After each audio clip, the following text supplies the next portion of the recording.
Em abril de 1945, tropas britânicas e canadenses invadiram o infame campo de concentração nazista, localizado entre as cidades de Bergen e Belsen, na Baixa Saxônia. Motivados por informações que indicavam a presença de prisioneiros de guerra aliados, sua principal missão era libertá-los e continuar avançando em direção ao coração do Terceiro Reich, Berlim. No entanto, nada poderia prepará-los para o horror que encontrariam ao cruzar os portões de Bergen-Belsen. Uma cena macabra se desenrolou diante de seus olhos. Dezenas de milhares de cadáveres em decomposição e prisioneiros moribundos, a maioria judeus, reduzidos a sombras quase irreconhecíveis como seres humanos. O campo abrigava 480 nazistas, incluindo guardas e membros da equipe do comandante, 45 dos quais eram mulheres. Independentemente do gênero, todos compartilhavam uma história de crueldade e sadismo difícil de compreender. Esse grupo foi responsável por algumas das atrocidades mais horríveis da história registrada. Bergen-Belsen, que começou como um campo de prisioneiros de guerra, acabou se tornando uma máquina implacável que resultou na trágica perda de 50 mil vidas inocentes.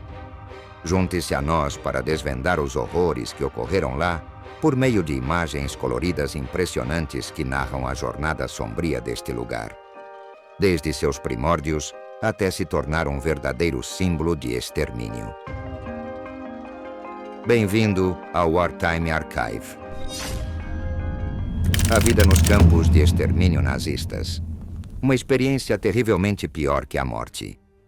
A ideologia nazista de supremacia ariana levou à classificação de certas pessoas como inaptas, aquelas incapazes de trabalhar, socializar ou simplesmente existir de acordo com essa lógica brutal.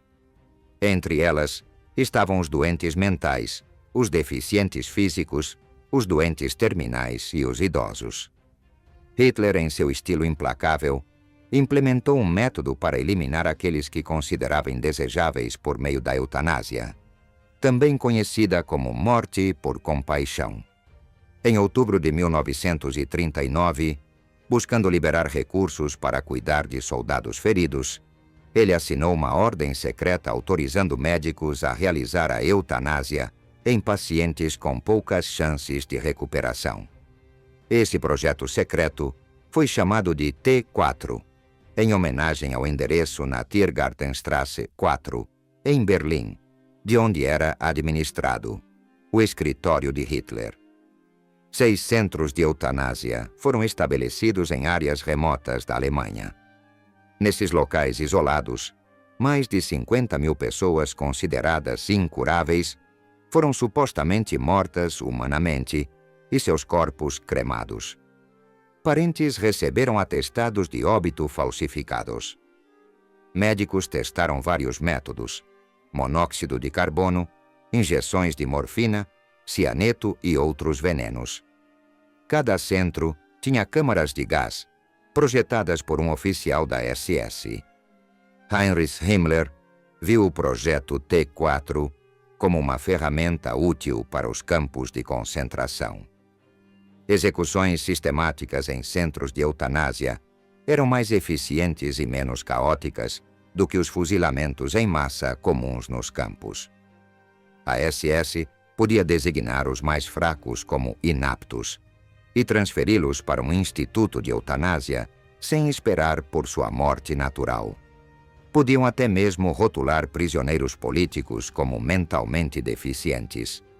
Alguns formulários psiquiátricos em Dachau e Ravensbrück listavam comportamentos como hostilidade para com os alemães ou simpatia pelo comunismo como sinais de doença mental. O número exato de pessoas eutanasiadas nos campos é menos claro devido à destruição de muitos registros meticulosos, embora se estime que pelo menos 20 mil morreram dessa forma. Ao adotar uma política de assassinato racial deliberado e mal disfarçado, todas as decisões subsequentes tornaram-se sinistramente lógicas sob essa lógica distorcida.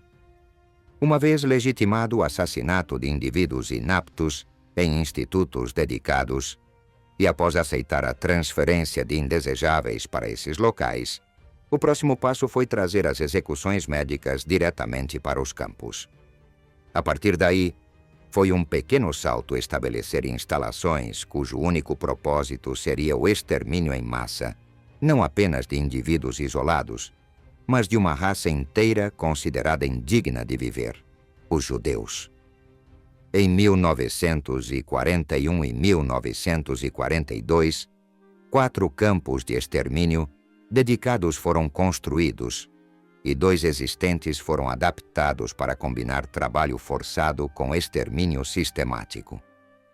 Durante o auge do regime nazista, foi realizada uma operação aterrorizante conhecida como Operação Reinhardt, destinada a enfrentar o que os nazistas chamavam de o problema judaico. Esse plano visava ao genocídio sistemático da população judaica. Nomeada em homenagem a Reinhard Heydrich, um dos oficiais de alta patente encarregados de implementar a chamada Solução Final. Essa iniciativa tornou-se uma das páginas mais sombrias da história. A estratégia funcionou de forma assustadoramente metódica. Judeus tanto dos guetos da Polônia quanto de alguns territórios russos ocupados foram deslocados para o leste, um eufemismo sinistro que, na verdade, se referia aos campos de extermínio. Da mesma forma, judeus que ainda residiam na Alemanha seriam transportados para os guetos desocupados, apenas para repetir o ciclo. A cada transferência, mais vidas eram capturadas em uma reação em cadeia que nunca parava até que o gueto fosse completamente destruído. Esses campos de extermínio estavam estrategicamente localizados nas regiões orientais da Polônia. Essa localização não foi coincidência. Estando longe da crítica direta do público alemão, era mais fácil operar esses centros de horror longe de olhares indiscretos. No final de 1941, grande parte da população judaica na Europa permanecia concentrada nos territórios da Polônia e da Rússia, ao alcance do sonho expansionista utópico, ainda que mórbido, de Hitler. Nesse contexto, a região oriental da Polônia, próxima à fronteira com a Rússia, oferecia condições ideais. Vastas florestas capazes de esconder as fábricas da morte, um sistema ferroviário eficiente para o transporte público e uma população local, alguns dos quais profundamente antissemita, menos propensa a intervir diante dos horrores vivenciados pelas vítimas judias. Embora inúmeros grupos tenham sofrido sob o jugo nazista em campos e prisões espalhados pelos territórios ocupados, nenhuma comunidade foi submetida a um ódio tão sistemático, planejado e letal quanto o povo judeu. A máquina nazista não buscava simplesmente escravizar ou punir. Visava diretamente a eliminação completa. No entanto, vale ressaltar que a da Alemanha também abrigava uma extensa rede de campos de prisioneiros de guerra. Embora estes não fizessem parte diretamente do programa de extermínio, as condições eram igualmente terríveis, deixando seus prisioneiros em uma luta constante pela sobrevivência. Este capítulo da história mundial permanece um lembrete angustiante da profundidade da crueldade que pode ocorrer quando o ódio e a intolerância se institucionalizam. Revisitar essas histórias não apenas nos mostra o que aconteceu, mas também ressalta a importância de nunca baixarmos a guarda contra qualquer forma de discriminação ou totalitarismo. Bergen-Belsen. 2 nomes ligados ao terror. Os homens e mulheres que chegaram ao campo de Bergen-Belsen, no norte da Alemanha, consideravam-no um destino relativamente favorável e acreditavam que o que faziam ali era justo. Apesar de receberem ordens de obediência cega e absoluta aos seus superiores da SS, às vezes se sentiam à vontade para criticar a administração do campo. Muitos, além das declarações feitas aos seus captores no final da guerra, acreditavam firmemente na ideologia nazista, o que lhes permitia questionar certos aspectos de sua execução. Os guardas sabiam que estavam participando de algo sem precedentes na história da humanidade: o extermínio sistemático de milhares em apenas alguns meses.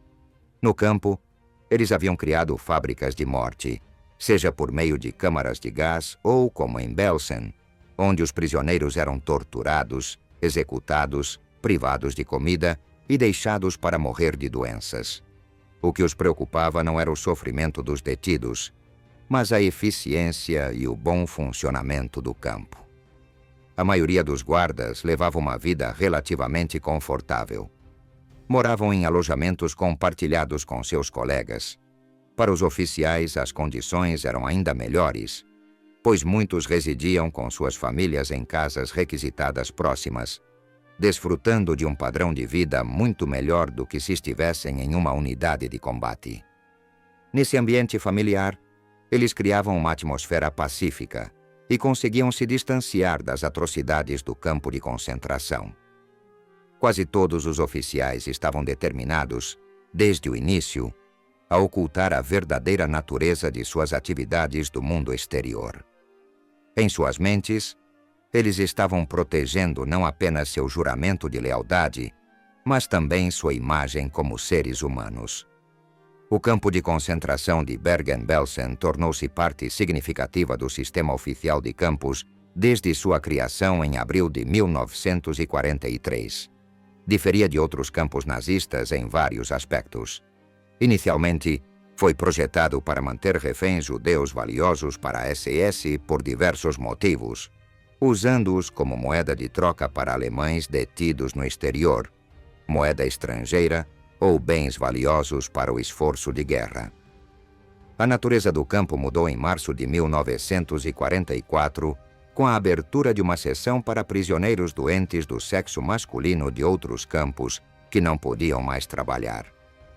Em agosto de 1944, uma seção para prisioneiras foi adicionada. Em dezembro de 1944, tornou-se um destino para numerosos transportes de evacuação de outros campos. A superlotação resultante e as condições de vida desastrosas levaram a mortes em massa. Cerca de 18.000 pessoas morreram somente em março de 1945. Isso não inclui aqueles que pereceram durante as marchas da morte, onde os prisioneiros eram forçados a marchar de campos como Auschwitz para campos mais protegidos na Alemanha. As más condições físicas e as duras condições do inverno europeu fizeram com que poucos chegassem ao seu próximo destino. Isso foi especialmente notável no campo satélite conhecido como Campo Hohn. Para lá, cerca de 15.000 prisioneiros do campo de Mittelbau-Dora foram transferidos em condições deploráveis no início de abril.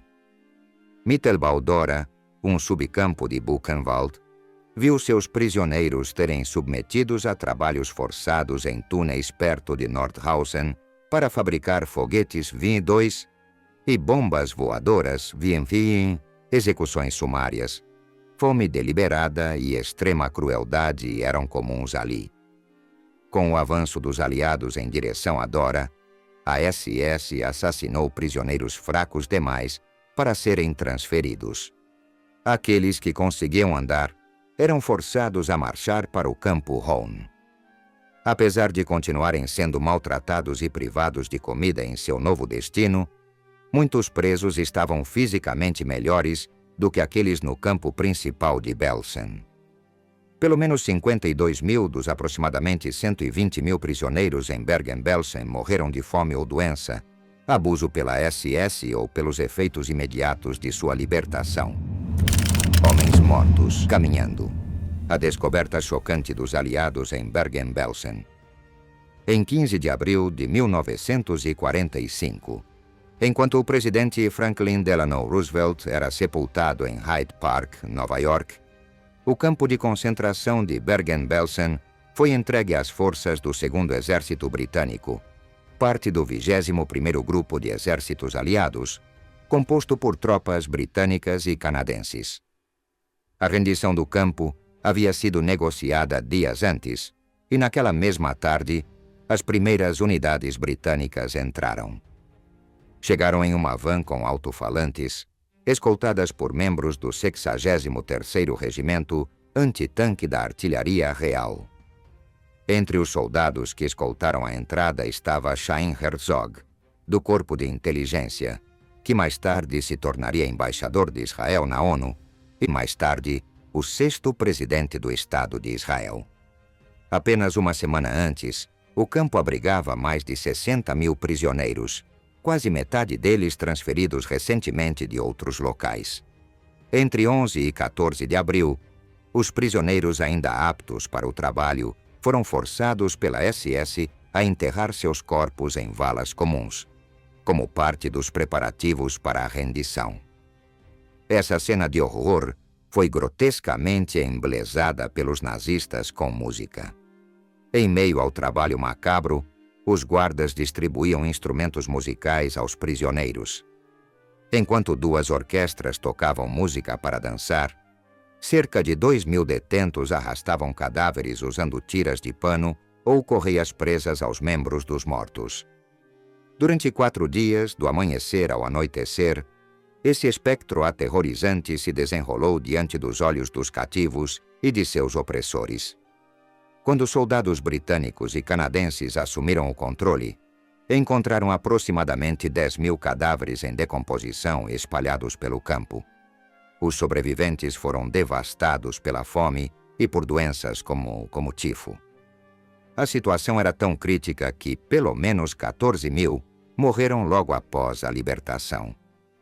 No dia seguinte, um comboio de mais de 100 ambulâncias, conduzidas por voluntários civis americanos, partiu da Itália com destino a Bergen-Belsen para prestar assistência médica. No entanto, esse número foi insuficiente para transportar os milhares que precisavam urgentemente. As forças aliadas foram forçadas a tomar a decisão dolorosa de quem ajudar primeiro, priorizando aqueles com maior probabilidade de sobrevivência. Os relatos dos libertadores pintam um quadro sombrio do campo. Os prisioneiros eram sombras humanas, emaciados, apáticos e amontoados em cabanas de madeira, sem camas ou cobertores. Muitos nem sequer tinham roupas. As condições das mulheres eram ainda mais deploráveis, vestidas apenas com trapos imundos, se tivessem algo com que se cobrir.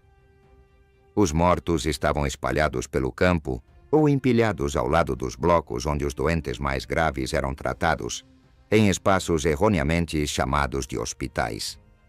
Milhares de cadáveres nus e esqueléticos permaneciam insepultos em vários estados de decomposição.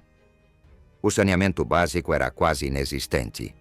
Buracos improvisados serviam como latrinas, mas devido à extrema fraqueza e fome, muitos prisioneiros defecavam e urinavam onde estavam deitados, mesmo dentro das cabanas. Sem água encanada ou eletricidade por meses, as pessoas também não conseguiam tomar banho. Após a libertação da região, as forças britânicas enfrentaram múltiplos desafios urgentes. Deter a propagação do tifo era a prioridade imediata. A doença já havia ceifado centenas de vidas e ameaçava se espalhar rapidamente entre os sobreviventes. Além disso, era essencial enterrar os corpos antes que o calor do verão desencadeasse surtos de cólera. Também era preciso garantir alimentos suficientes para reduzir a mortalidade por desnutrição e identificar aqueles que ainda tinham chance de recuperação e evacuá-los para locais mais seguros, onde pudessem receber cuidados adequados. A tarefa humanitária era imensa e difícil.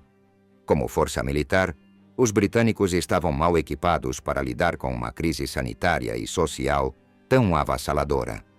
Muitos prédios do campo foram temporariamente convertidos para cuidar dos doentes. No entanto, inicialmente, apenas 8 enfermeiros estavam disponíveis para cuidar dos 20.000 sobreviventes em estado crítico. Diante dessa realidade devastadora, quase 300 membros do Corpo Médico do Exército Real permaneceram para organizar o atendimento médico enquanto lutavam contra doenças extremamente virulentas que exigiam hospitalização urgente em todos os casos. Cerca de 30.000 homens, mulheres e crianças tinham alguma chance de sobrevivência se recebessem atendimento médico. Mas seu destino era inevitavelmente fatal se não recebessem comida ou fossem removidos do infame campo do horror. Inicialmente, os doentes eram colocados em camas imundas, colocadas diretamente no chão, já que as camas disponíveis eram quase inexistentes. Para piorar a situação, a equipe médica limitada e os poucos enfermeiros disponíveis trabalhavam sem recursos básicos. Faltavam termômetros, medicamentos, bandagens, comadres ou outros itens essenciais para cuidar dos pacientes. Mas o mais devastador de tudo era que não falavam a língua dos prisioneiros, o que tornava a comunicação extremamente difícil. Explorando as crueldades do acampamento feminino de Bergen-Belsen, dos 55.000 guardas que participaram do regime obscuro dos campos de concentração nazistas, quase 3.700 eram mulheres. Sua chegada a esses lugares marcados pelo horror começou em 1942, quando as primeiras guardas femininas foram enviadas para Auschwitz e Majdanek, vindas do campo de Ravensbrück. No entanto, foi somente em 1943 que o recrutamento de mulheres se intensificou, motivado pela escassez de homens para desempenhar essas funções. O perfil dessas guardas era bastante homogêneo. Mulheres de classe média baixa, sem experiência profissional prévia e muitas vezes oriundas de contextos onde o emprego formal era inexistente. Dentro dos campos, essas mulheres não tinham o respeito das prisioneiras, que tendiam a ser mais instruídas e cultas. Apesar disso, muitas mulheres alemãs responderam ao chamado para se juntar à SS feminina, motivadas por anúncios em jornais que apelavam ao seu amor pelo Reich. Algumas foram atraídas pela promessa de trabalho leve e salários competitivos, enquanto outras tinham pouca escolha. Recebiam a oportunidade de progredir e deixar empregos mal remunerados ou despretensiosos se aceitassem esse papel dentro do regime. Em 1944, ser guarda em um campo de concentração significava ganhar mais do que muitas mulheres poderiam esperar em seus empregos anteriores. Por exemplo, uma guarda solteira de 25 anos podia ganhar muito mais do que uma operária têxtil. A pressão também vinha do Estado. Em 1943, o Ministério do Trabalho do Reich tinha autoridade para recrutar mulheres entre 17 e 45 anos para o serviço militar. A partir de então, a maioria das que se apresentavam para treinamento nos campos eram recrutas, não voluntárias. Ravensbrück, especializada no treinamento de guardas femininas, desde 1938, abrigava essas recrutas por períodos que variavam de uma semana a 6 meses. Lá, elas recebiam treinamento intensivo sob a supervisão direta do chefe encarregado. As instruções abrangiam desde as regras gerais do campo até protocolos para a prevenção de fugas e detecção de sabotagem. Elas também aprendiam a punir as prisioneiras dentro dos limites estabelecidos pela SS. Uma regra fundamental: não deveriam estabelecer qualquer tipo de vínculo pessoal com as prisioneiras. A crueldade fazia parte do sistema. No entanto, nem todos os recrutas conseguiam adotar essa brutalidade como estilo de vida. Alguns demonstravam empatia pelos prisioneiros, o que os colocava em perigo aos olhos de seus superiores. Os guardas que ousavam desobedecer ou agir de forma branda frequentemente sofriam punições exemplares por sua insubordinação. A estratégia do regime era clara: endurecer os recrutas passo a passo até que eles pudessem aceitar a brutalidade constante como uma ocorrência diária. Outro local de destaque nesse panorama sombrio foi Bergen-Belsen, que a partir de agosto de 1944 tornou-se um centro fundamental para o treinamento e os testes de guardas femininas. Naquele mesmo ano, uma seção do campo foi especificamente transformada em um campo feminino. Em apenas alguns meses, entre agosto e novembro, Aproximadamente 9.000 mulheres e meninas foram encarceradas ali. Aquelas que estavam em boa forma física foram rapidamente designadas para outros campos ou para trabalho escravo nos 3 campos satélites associados a Bergen-Belsen. No início, esses prisioneiros eram temporariamente alojados em tendas improvisadas dentro do campo, expostos ao frio e às condições deploráveis. No entanto, em novembro de 1944, algo curioso aconteceu. Uma violenta tempestade destruiu essas tendas pouco antes do rigoroso inverno alemão chegar. Como resultado, muitos prisioneiros foram transferidos para quartéis. Embora essas estruturas fossem frias e infestadas de ratos e pulgas, elas representavam uma melhoria em relação às tendas desumanas ao ar livre, onde eram inicialmente confinados. As primeiras detentas do campo feminino eram polonesas presas após a revolta de Varsóvia e posteriormente deportadas, algumas com seus filhos. As condições eram deploráveis. O local era sujo, úmido e congelante. As mulheres sofriam de fome constante, careciam de higiene básica e contraíam doenças infecciosas e mortais, como tifo. Com o crescente fluxo de prisioneiras judias, a superlotação agravava ainda mais a situação. A maioria das novas detentas eram judias polonesas e húngaras transferidas de Auschwitz. Entre as prisioneiras que permaneceram em Bergen-Belsen estavam Margot e Anne Frank, esta última falecida em março de 1945. O diário de Anne continua sendo um dos testemunhos mais chocantes da brutalidade absoluta que definia a vida nos campos de concentração. Transferindo os métodos de Auschwitz para Bergen-Belsen, Josef Kramer e Irma Grese. Não foram apenas os prisioneiros de Auschwitz que foram enviados para Bergen-Belsen.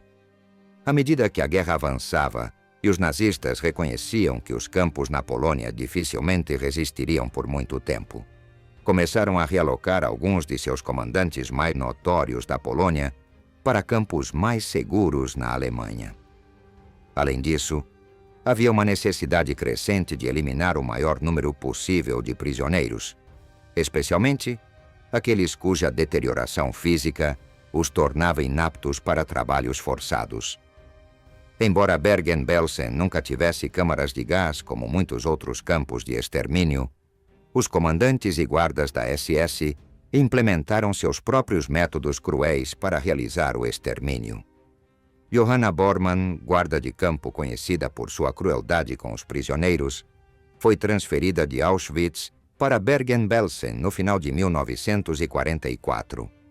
Ao chegar, foi imediatamente designada para tarefas administrativas relacionadas às listas. Pouco depois, Irma Grese, sua superiora direta em Auschwitz, também foi transferida para Belsen. Em Auschwitz, o nome de Grese era sinônimo de brutalidade. Apelidada de a hiena de Auschwitz, ela se tornou um dos exemplos mais notórios do treinamento da SS em seu máximo efeito.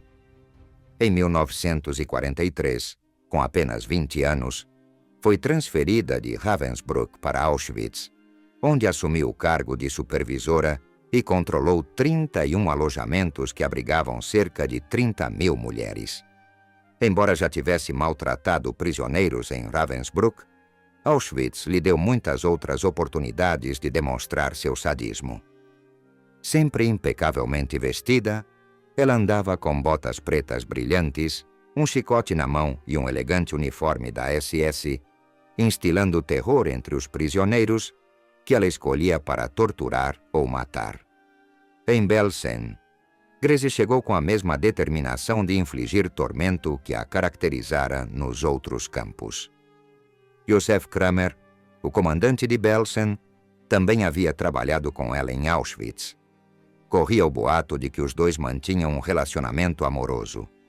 Por esse motivo, quando Grese recebeu a oferta de ser transferida para outro campo, ela pediu para permanecer em Belsen.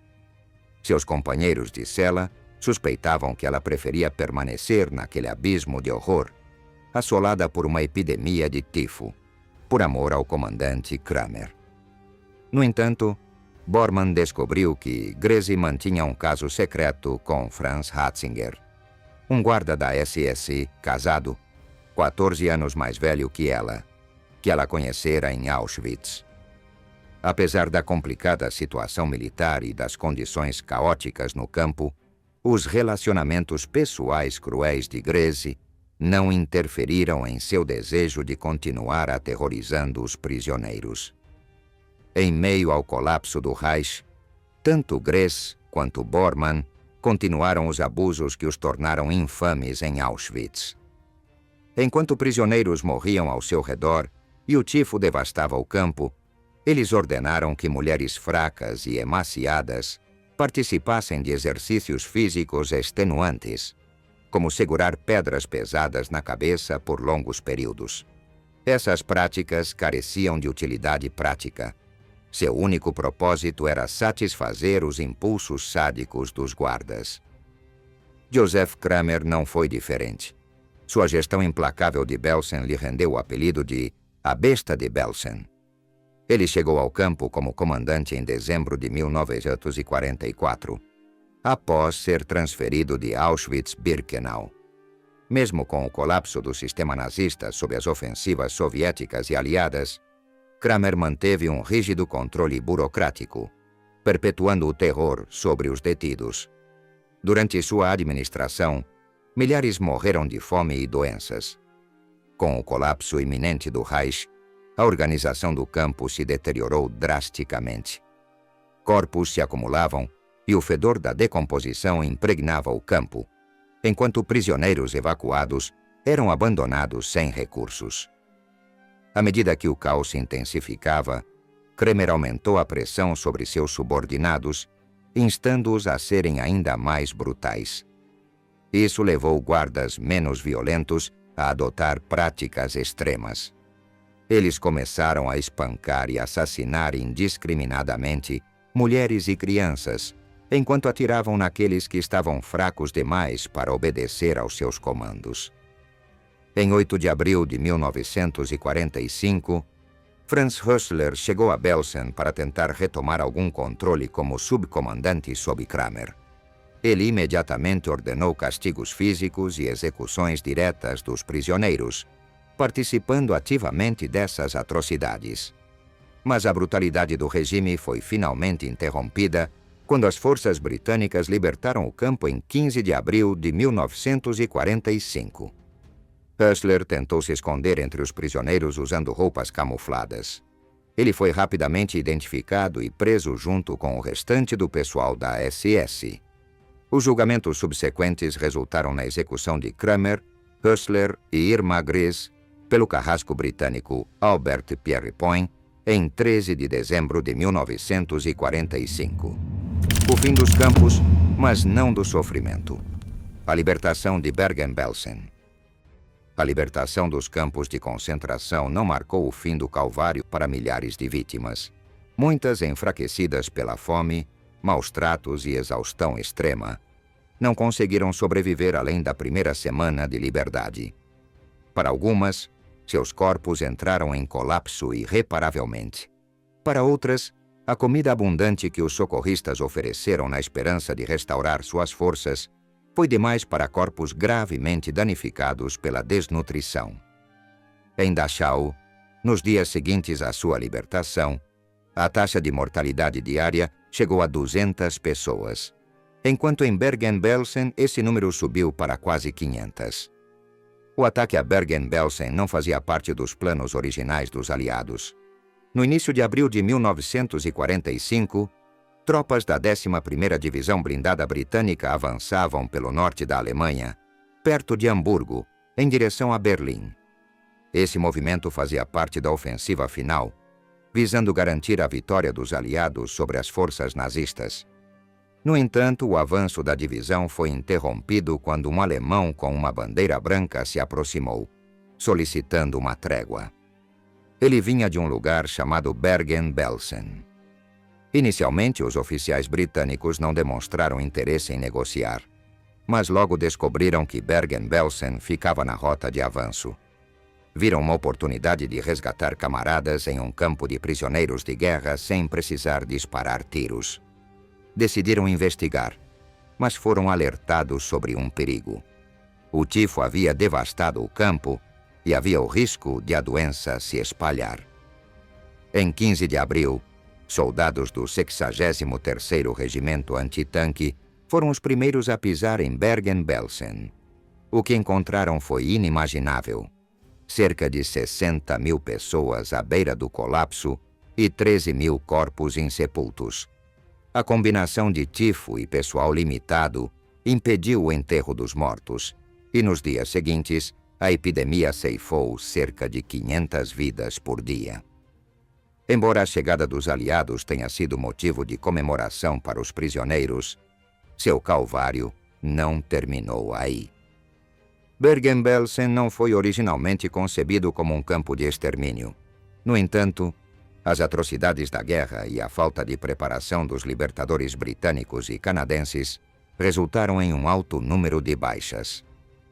Infelizmente, das 50 mil pessoas que morreram em Bergen-Belsen, cerca de 35 mil morreram apenas nos meses que antecederam sua libertação, sem nunca terem conhecido a liberdade que lhes era tão próxima. Depois disso, soldados, médicos e voluntários britânicos trabalharam incansavelmente para restaurar alguma ordem em meio ao horror. Os mortos foram enterrados, os doentes foram cuidados, e a recuperação de vidas destruídas começou a tomar forma. Até as crianças recuperaram momentos de brincadeira. Uma vez que a situação estava sob controle, os britânicos redirecionaram sua atenção para os responsáveis pelas condições horrendas reveladas em abril de 1945. O comandante do campo após sua libertação, o capitão da SS Josef Kramer, destacou-se entre eles. Kramer estava no comando desde dezembro de 1944, após supervisionar operações cruéis em Auschwitz. À medida que o avanço soviético empurrava os prisioneiros para Bergen-Belsen, os problemas de superlotação, fome e doenças se intensificaram sob sua gestão brutal. Essas condições só pioraram sob o regime implacável de Kramer, conhecido como a Besta de Belsen. Sob seu comando, o campo se tornou um dos mais mortíferos da Alemanha, sem câmaras de gás. Em 20 de abril, o campo sofreu um ataque aéreo realizado por 4 caças alemães. A localização do campo provavelmente foi revelada por soldados alemães que haviam sido previamente autorizados a retornar ao fronte pelos britânicos. O ataque resultou na morte de 3 enfermeiras britânicas e danos ao abastecimento de água do campo, o que agravou a situação e levou a mais mortes por desidratação. Nos dias seguintes, os prisioneiros sobreviventes foram despiolhados e transferidos para um campo próximo do exército Panzer alemão, que se tornou o campo de deslocados de Bergen-Belsen. Ao longo de 4 semanas, quase 29 mil sobreviventes foram realocados para lá. Antes de abrir mão do controle, a SS destruiu os registros administrativos do campo, eliminando assim a maioria das evidências documentais. Os britânicos ordenaram que ex-membros da SS ajudassem a enterrar milhares de corpos em valas comuns, tarefa que eles próprios haviam imposto repetidamente a prisioneiros no passado. Sabendo disso, as forças britânicas replicaram o tratamento recebido anteriormente por prisioneiros judeus e poloneses. Rações mínimas que mal duravam, proibição do uso de luvas ou roupas de proteção e ameaças constantes durante o trabalho de parto para impedir qualquer descanso. Como resultado do manuseio de cadáveres em avançado estado de decomposição, com braços e pernas às vezes caindo, 17 membros da SS morreram de tifo em um período de 2 meses. Além disso, um oficial cometeu suicídio e outros 3 foram baleados por soldados britânicos enquanto tentavam escapar. A verdade revelada: os julgamentos de Belsen. Os chamados julgamentos de Belsen ocorreram apenas 5 meses após a libertação do campo. Foram os primeiros do gênero, ocorrendo antes mesmo dos infames julgamentos de Nuremberg. Este julgamento atraiu significativa atenção da mídia internacional, proporcionando ao mundo a primeira visão tangível do horror indizível do Holocausto e do funcionamento macabro de Bergen-Belsen, conhecida como uma verdadeira fábrica da morte. Também estabeleceu um precedente histórico como o primeiro julgamento de crimes de guerra a incluir provas cinematográficas. O julgamento durou 54 dias, começando em 17 de setembro com a leitura da acusação e a declaração de abertura da acusação. Em 20 de setembro, o exército britânico apresentou um filme documentando as condições em Belsen após sua libertação. As imagens foram tão chocantes que várias testemunhas, incompatíveis com a natureza gráfica das imagens, abandonaram o local. No dia seguinte, o tribunal visitou o campo de Bergen-Belsen. A defesa iniciou seus argumentos em 8 de outubro com o comandante Josef Kramer, que também testemunhou em seu nome. As declarações finais ocorreram entre 7 e 12 de novembro, seguidas pelas alegações finais da acusação em 13 de novembro. Finalmente, em 17 de novembro de 1945, o veredicto foi proferido. Historiadores criticam severamente os julgamentos de Belsen, apontando para a falta de preparação e a execução precipitada dos procedimentos. Os guardas da SS que fugiram após o cessar-fogo de 13 de abril não foram perseguidos. Em alguns casos, em vez de depoimentos de testemunhas, apenas declarações sob juramento foram apresentadas durante a audiência. Houve contradições em alguns relatos de testemunhas sob interrogatório, e às vezes elas não conseguiram identificar o acusado como responsável pelos crimes. Oskar Schmitz, um ex-detento, foi falsamente acusado de ser membro da SS e não teve oportunidade de refutar isso antes do julgamento. Os advogados de defesa argumentaram que as prisões foram ilegais porque violaram a promessa de livre retirada incluída no acordo de cessar-fogo. A promotoria respondeu que essa promessa foi anulada por ações como a queima de arquivos pela SS e o tiroteio em 15 de abril. Em 17 de novembro, 11 réus foram condenados à morte por enforcamento, enquanto outros 18 receberam penas de prisão que variavam de 1 a 15 anos. Erich Zodel, um dos guardas do campo, foi condenado à prisão perpétua. No entanto, após um julgamento militar separado em agosto de 1945, considerá-lo culpado de assassinar um prisioneiro após sua libertação, ele foi executado apenas 13 dias depois. Para executar as sentenças, o exército britânico nomeou o renomado carrasco Albert Pierrepoint, que recebeu tratamento especial, sendo promovido ao posto de tenente-coronel, apesar de sua baixa patente oficial. Ele foi levado de avião para a Alemanha especificamente para essa tarefa e alojado em um hotel de luxo. Todos os dias, era recolhido por um jipe militar para ser levado à prisão onde as execuções ocorreriam. No total, Pierrepoint executou pessoalmente 191 enforcamentos, tanto de homens quanto de mulheres em Hamelin, uma prisão na Baixa Saxônia. Ela também supervisionou a execução por fuzilamento do condenado Theophile Walasek. Foi auxiliada pelo sargento-mor Richard Anthony O'Neill, pelo sargento James Hunter e outros. No caso das mulheres executadas, a presença obrigatória de uma diretora ou vice-diretora britânica também era exigida. A vice-diretora Wilson, da prisão de Strangeways, na Inglaterra, assistiu às 3 primeiras execuções em 13 de dezembro de 1945.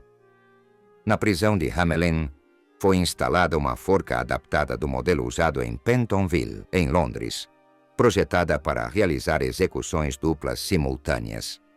Uma ala separada do prédio principal abrigava essa estrutura. Antes da execução, os prisioneiros tinham direito à assistência religiosa de acordo com sua fé. Alguns recusavam essa opção. Joseph Kramer encontrou seu fim discretamente, mas Irma Gresse, com apenas 22 anos, e a mulher mais jovem condenada à morte pela lei britânica resistiu até o fim.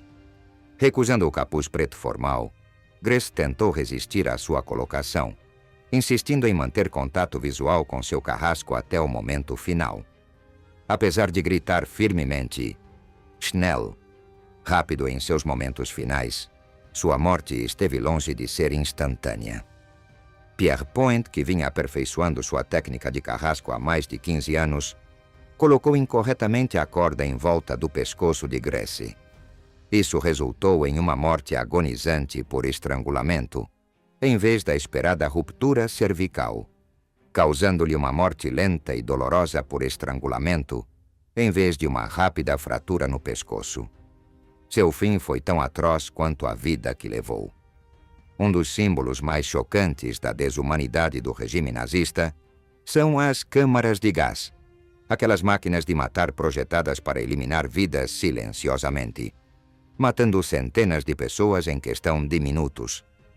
No entanto, o campo de concentração de Bergen-Belsen nos lembra que uma câmara de gás não era necessária para perpetrar uma tragédia. Lá foi a brutalidade desenfreada dos guardas e o ódio fervoroso de seus comandantes que selaram seus nomes como sinônimos de assassinato. Até 50.000 homens, mulheres e crianças perderam a vida devido a espancamentos e abusos constantes, falta de comida e acomodações inadequadas e a incapacidade de manter uma temperatura corporal normal.